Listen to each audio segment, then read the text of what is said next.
minden egyes gyerek egy jó hír. Nekünk az a feladatunk, hogy megőrizzük ezeket a jó híreket. Hunyadi Anna vagyok, 8 gyermeket nevelek itt Déván. András Tünde vagyok, 8 lányt nevelek. Nagyfalusi Éva vagyok, és 6 gyereket nevelek Déván. Régebb óta én terveztem, hogy kijövök ide, de önkéntesnek 1-2 hétre.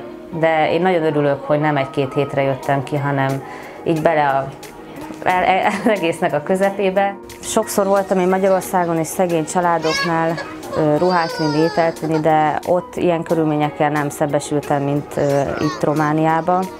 Ugye nincsen víz, nincsen áram, néhol ablak sincsen, mellékhelység, azt sokan nem is ismerik. Van olyan gyerek, aki úgy jött, hogy nem tudta, hogy mi a fürdőszobában az a WC, és hogy ivott belőle, mert ugye tiszta víz volt benne. Melegben van, villanya van, és tanulhat, és játszhat, és egy kiegyensúlyozott életet élhet.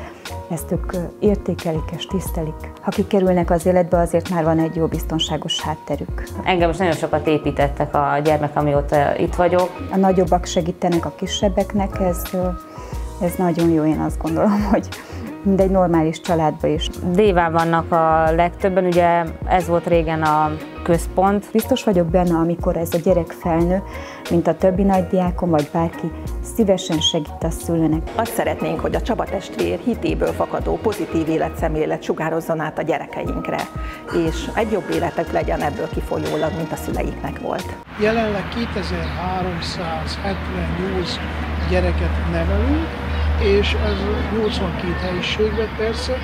Ebből a 3000 gyerekből egy sincs az utcán. Megmutatom a rajzaimat. 8 hónap után már azt láttam, hogy tényleg család lett ebből a 8 lányból.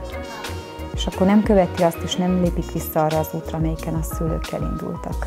Megöleljük, és megpróbáljuk együtt megoldani a problémákat. Nem engedjük, hogy elvesszenek.